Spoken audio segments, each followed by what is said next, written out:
Hello guys, good day. Ito ulit si Jean. Welcome sa 11.9 Workshop. So guys, before we continue, again, nagpapasalamat lang ako guys sa mga bago nating subscribers, sa lahat ng nagla-like, nagsusubscribe, nagko-comment, nagtatanong sa aking mga videos. Thank you so much guys sa inyong walang sawang pagsuporta dito sa ating vlog, no? And yeah, malapit na tayong mag 20,000, 19,000 something na yung ating mga subscribers. So guys, kung hindi pa kayo subscribe, marami pa rin nanonood nitong vlog na to na hindi nagsusubscribe. So, guys naman, subscribe naman kayo. Malaking bagay yan para sa akin. And that's very easy thing to do. No? Just click nyo lang yung subscribe button sa baba para naman makita nyo yung mga latest updates dito sa ating mga vlogs. Okay? So, guys, thank you so much again. Shoutout na rin sa mga ating mga kababayan na gusto magpa-shoutout. No? Pasensya na, hindi ko na isa-isa yung mga shoutout na yan. Pero, asahan nyo guys na binabasa ko lahat yung mga comment nyo at tinatry ko lahat na replyan yung mga nagtatanong, okay? So guys, tuloy tayo sa topic ngayon. I think a few days ago, a few weeks ago, diniscuss ko yung about sa mga cordless screwdriver, no guys? And in-explain ko kung bakit hindi ako gumagamit ng mga cordless screwdriver. And I stand by that guys. Hindi talaga ako gumagamit ng cordless screwdriver for woodworking or metalworking or whatever. Kasi talagang hindi sila meant para doon, no guys? But, sabi ko nga, yung cordless screwdriver has its own uses. For example, sa electronics, sa, ayun, electrical works, mga ganyan, no? Now, naalala ko lang guys, nung bata kasi ako, siguro mga grade something or mga elementary school, ganyan, na-curious ako sa mga electronics, no? Yung mga sa panlaruan ko dati, marami kasi akong laruan ng mga kuryente, remote control, ganyan-ganyan. Tapos nakikurious ako paano sila gumagalaw or gumagana, no guys. Tapos na-discover ko, na-discover ako sa tatay ko, meron kasi siya yung mga parang precision screwdrivers. Tulad nito, kaya yung mga old school na ganito, isang set, di ba? 5 piraso yata yan na isang set. Tapos galing Saudi Arabia. So na-discover ko to sa kanya. Sabi ko, uy, okay to Because nakikurious ako kasi pag iniikot mo, ginagano, ang cute kasi. Tapos alit nung screw niya, pwede mo siya pantanggal ng maliliit na screwdriver. So, ang ginawa ko, ang lakas ng trip ko noon, binuksan ko yung mga laruan ko, no, isinisa-isa ko, talagang tinanggal ko yung mga tornilyo, tapos nakita ko na yung paano sila nagwo-work, ganyan. Tapos gusto-gusto ko kinakalas yung mga laruan, tapos parang mga robot, di ba? Kakalas-kalasin mo. So, parang chop-chop siya, di ba? Chop-chop, no? Ewan ko, masyado akong na-fascinate sa mga ganung bagay nung bata ko, no, guys? Tapos, guys, nung naman nag-college ako, hindi nyo may tatanong, ang kinuha kong course is IT, no? So, nag-aayos ako ng computers nung, nung college ako, tsaka nung mga early, nung nagtatrabaho na ako, ang una kong trabaho, actually, computer technician. So, yon. So, nag-aayos talaga ako ng mga ganyan. At, I think, nung panahon ng college ako, nag-ipon ako ng mga tools, no? So, nung nag-aaral ako, natutuwa sa akin yung mga professor ko kasi, pag pumapasok ako sa school, dala ko yung isang toolbox. Puro tools talaga yon, no, pang computer, no, guys. And ayun sa mga binili ko nun is yung mga precision screwdriver sets. Kasi napaka-importante na ang precision screwdriver set sa mga nagte-technician ng mga tools, no, ng mga computer, no, guys. So, pangkalas ng motherboard, ng mga hard disk, ganyan. So, importante, guys. Tapos, guys, bumili ako ng isang set ng precision screwdriver. Ito, this is from CDR King. Kung maalala niyo yung CDR King, no? Kung matanda na kayo, maalala niyo yung CDR King. Pero siguro, wala na yung CDR King, no? Dati kasi, yan ang takbuhan natin pag kailangan natin ng mga murang gadget or murang tools with questionable quality. CDR King talaga ang takbuhan natin, guys. Pero, in fairness, CDR King, itong precision screwdriver niya na ito, I've been using this for like several years, many years na. Dekada na yata to. I think 10 years na mahigit to sa akin and still good. Still good. Nagagamit ko pa rin sila ng maayos and isang set siya, lahat ng klase ng all that you need. Torx, flat, Philip, no? So, meron talaga siya na screwed para dyan. Ayun. So, bakit na ba natin pinag-usapan ngayon yung mga precision screwdriver na to? Kasi guys, merong last time sa akin yung Banggood, meron silang pinadalang bagong tool, no? Sandali lang guys, meron akong check. Okay, so nagpadala ng tool yung Banggood and I think sabi sa akin nung representative nila is gusto ko bang i-try yung kanilang precision screwdriver. Now, I don't do precision electrical works, guys. Hindi na ako nag-electronics ngayon. I wish I could, pero hindi ako sanay at takot ako sa kuryente. Pero gusto ko pa rin na matry yung kanilang mga precision screwdrivers, no? So, pinadala nila sa akin to bago.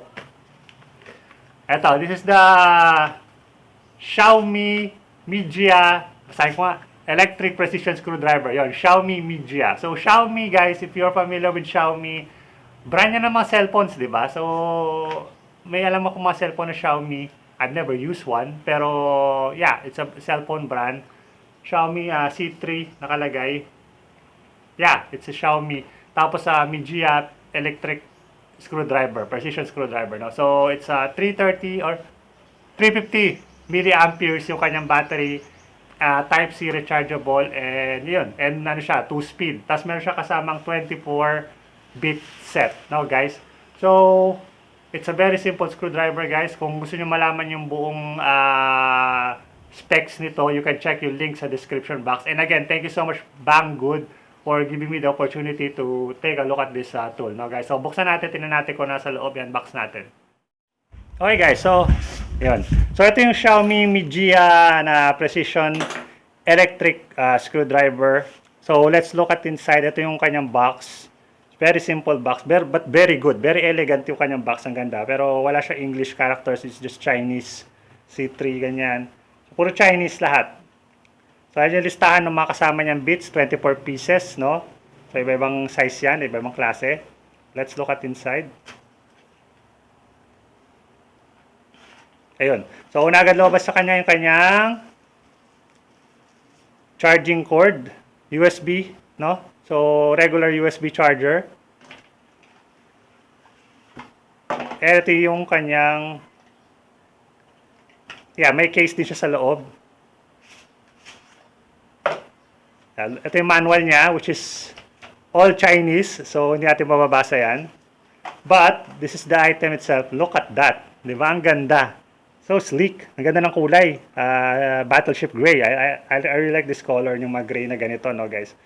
So, nakalagay dito 3 Newton meters. So, it's not that much. So, I think it's only enough para sa mga electrical works, no? So, guys.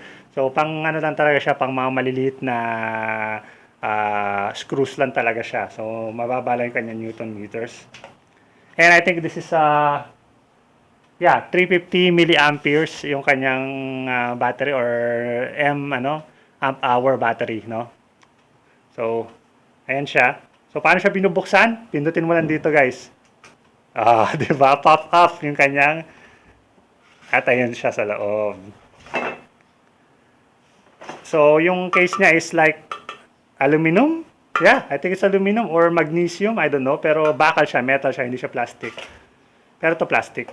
Yung plastic. So, ito mismo yung kanyang screwdriver. Ayan. So, nakita nyo, guys, ito yung kanyang switch sa baba. Ayan yung charging port. Dito mo siya charge. Ayan. Tapos meron siyang 2-speed. So ito yung niya, isang speed niya yung mabagal at ito yung mabilis. At ito yung off niya. So pwede mo siyang gamitin as a manual screwdriver kapag in-off mo siya. And then ito lang yan. Pag sinwitch mo ito. Ito yung kanyang forward, which is right, which is tightening. And then yung left niya is yung kanyang reverse, no? So, alam niyo naman yan, lefty-loosey, righty-tighty, di ba? So, alam niyo na yon. At ito yung kanyang mga kasamang bits. Iba-iba, all sizes kasama niya. You just, kunin mo lang sa kanya. Magnetic kasi ito, guys. Magnetic yung kanyang lalagyan, no? Yeah, magnetic. And then, stick mo lang dito sa dulo. Magnetic din. And that's it. You can now screw. So, let's try that here. So, meron ko laptop dito na may mga screws. So, try natin tanggalin to. So, lefty-loosey, righty-tighty. Yep, that's fast.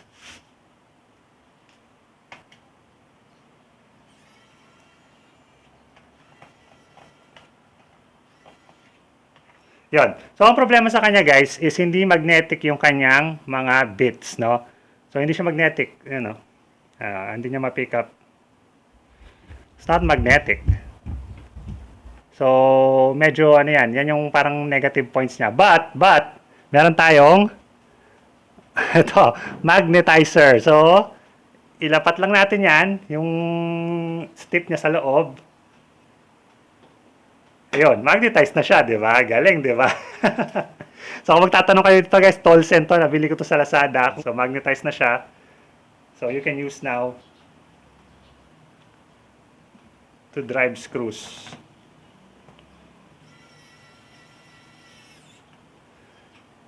Very simple, no frills na tool, no?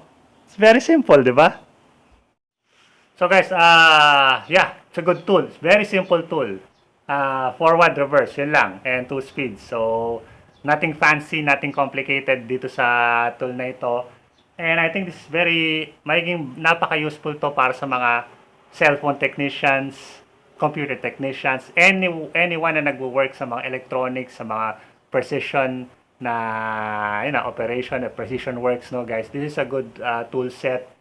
It's automatic na, no? Hindi mo na kailangan paikutin na ganyan or yung maliliit na ikot na gano'n. So, it's all automatic. And actually, it's very cheap. I think it's only 1,700 pesos lang yung kanyang halaga. And you can check that, guys, dito sa link sa description. If you're interested, guys, pwede kayo umorder niyan sa Banggood. Ayun nga, nasa baba yung link. And you can use the promo code or promo coupon na nakalagay dyan para makakuha rin kayo ng discounts from Banggood, no, using that promo coupon na guys. So yun, this would be highly recommended sa mga, yun nga, I would highly recommend this one guys. Hindi ko lang alam kung matibay siya yung mga bits niya, no, so ayoko namang i-stress, baka masira. Pero mukha naman siyang matigas. If you want to see the full specs nga, kung ano yung mga klaseng metal yung ginamit sa kanya, check nyo lang sa description yung link. Nandun lahat, kompleto lahat yun sa Banggood. Lahat ng tungkol sa kanya, okay? But yeah, it's a good tool. I would recommend this guys for you. And I think I would keep this. Tatago ko to dahil, well, you never know. Baka magamit ko to next time. Ilalagay ko dun sa mga lalagyan ko ng mga electronic tools. This could be very handy in the future, no guys? Ayun. And it looks really good. So, gustong-gusto ko yung kanyang lalagyan. It's really nice. Okay. So, again, guys, that's it. Thank you so much for watching. This is Gene from 11.9 Workshop. At I hope na nag-enjoy kayo sa vlog na ito, guys. Nga pala, guys, nag-iba ang aking shop ngayon. Update ko na kayo next time, pero iba na yung itsura ng shop. Tinan nyo. So, wala na dito yung miter saw station ko. Nasaan na? Andito na siya. Ayan na siya. So, ayun. Tingnan nyo mabuti. Iano ko lang yung camera. So, as you can see guys, wala na yung dalawang malaking cabinet dito. And pinalitan ko siya ng miter saw station. Nilipat ko siya dito, no guys. So, yeah. Nag-iba ng itsura tong ating buong shop. So, yun guys. Patuloy nagbabago tong shop natin, no guys. And maganda kapag may workshop ka, it continues to evolve. On your liking, no, kapag di mo na gusto yung mga pwesto ng mga ibang mong tools, pwede mo nang ilipat para sa hanggang sa maging satisfied ka, no guys. Hindi kasi ako nasa-satisfied pagdating sa mga ganyan.